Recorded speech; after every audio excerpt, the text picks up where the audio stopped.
The fact is that we've got over 30 active wars taking place amongst humans somewhere, proliferation of weaponry. And then an underlying cause of the unrest is the fact that we've got more than half of the world's population is sending their children to bed hungry. We've got an unbelievable disparity in wealth. And the usual thing is that we can't solve it. And I don't buy it anymore. I want to discuss it, and let's start it. Let's start a conversation. We have a disease, in the world. We have a disease in our society, and it's kind of like when your body is ill, you need the part of you that isn't ill to be as healthy as possible.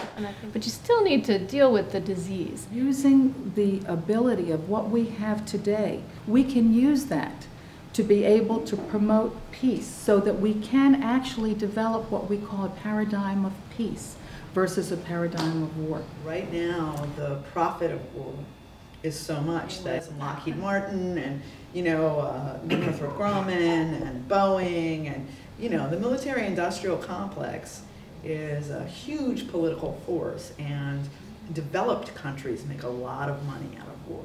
So I think that there'll have to be great political costs associated with it in the future. Those companies and many other companies who are involved in making money are going to want to look good in the coming global markets. Special interests of any group that's part of one generation. We can't hold the evolution of human intelligence. We can't hold it hostage because of that. And what I wonder is if the fundamental difference between people is how much faith versus fear they have, sort of in how they approach life. The world is scary. There are people out there who want to hurt me and who want to hurt my family, who want to hurt my country. Because if you put your guns away, well, there are a lot of people out there who think, well, I'm just opening myself up to get mowed down, And while I don't share that fear, or, that fear is a tiny part of me, whereas my faith that it will work is a huge part of me, I don't think everybody is like that. Faith is important to me, but faith in the, not so much the religiously aligned faith, but faith that the majority of humanity is tired of war, would rather do something else. How about having the experience of ceasefire? Since we've had the perpetual war that novels used to be written about, we've phased into that. There is war on the planet at all times. It's not stopping. We need, as a species, we need the experience of an absence of war and try it for longer and longer periods of time. If we all want peace so badly, how come we don't have it? The reason we don't have peace is because we don't have a way to settle disputes on the international stage. To me, we need an intelligent alternative. Humans need an intelligent alternative to war, rather than asking for global peace. And until we have that, I really think the human quest for global peace is always going to be just out of our reach, always reaching but never grabbing. Peace is a condition. It's sort of like happiness, right? So in order to make peace, and if you stripped it of all of its baggage, right, that it's acquired over the last several decades, and you just said non-war, right? If you just said that, yes, you would have to enforce that. We can't allow the stumbling block to be how is it going to take place? How is it going to that the first thing is to set the goal.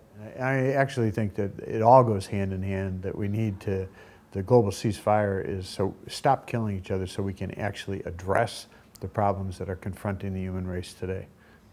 Because we're never going to confront the problems that are addressing the human race and have the respect for the environment if we don't have enough respect for each other. That we stop killing each other. It's kind of like, to me, that's got to dawn on us, and that's what we're about too. We're like trying to have the idea dawn on us in a larger environment. We're all in the soup together, and that you can't live on a little island by yourself and not worry about what else is going on in the world. And I think that change has come to the United States because in the last 8 years, I think it's been a what me worry, but why would I worry about that? I'm a superpower, I do what I want. It's as if the people who want peace on both sides, on all sides, the people who want peace in the Middle East were being held hostage, and those were his exact words, being held hostage by those who actively do not want peace, because war, for a certain kind of human personality, is strengthening, it's profitable, it's positive for them. If there's a victim of injustice, you know, then the people who are you know, right around it, or the victim itself, they're the victim, you know. But when you're a witness to an injustice, you're also a victim, you know.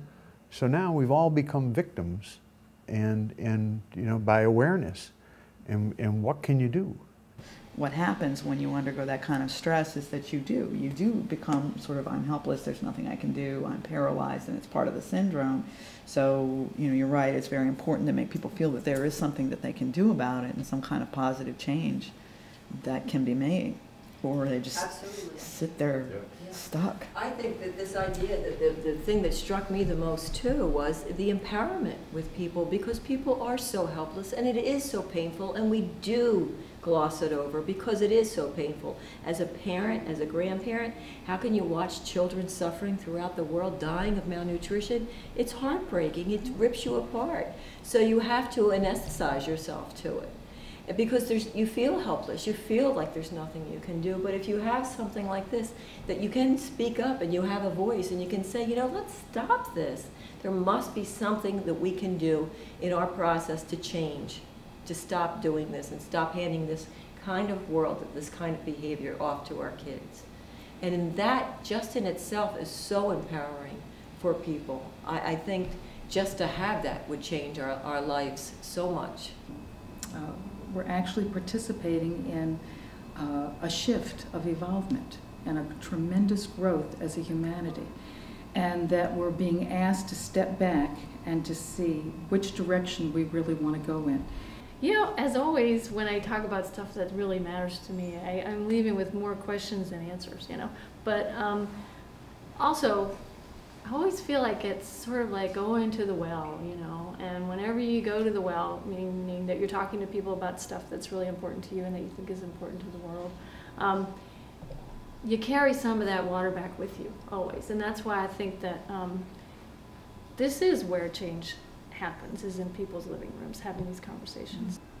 This, as we come out of this instability that we're in economically and geopolitically, it's the right time to sound this note and make it happen. You can start a groundswell from the bottom up, just the citizens, and they'll tell the government what to do. And at that point, the cost of war will become greater than the cost of peace. The thing that I still find is missing is that they're against. I'm against war, I'm against weaponry, I'm against the violence, I'm against.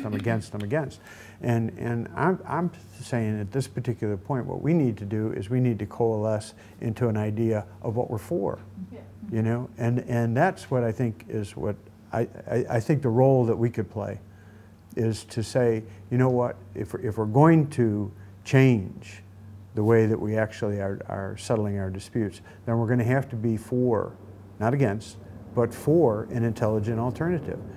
Something else can happen. You're right, it's time. You know, there's a hopeful feeling now, and I think the time for this is right. It's come. The strong feeling or conviction that the way towards global peace and peace as a new way of living is going to come with the humans, the people of every nation state, becoming aware of and feeling deeply their common humanity with the people of every other nation state.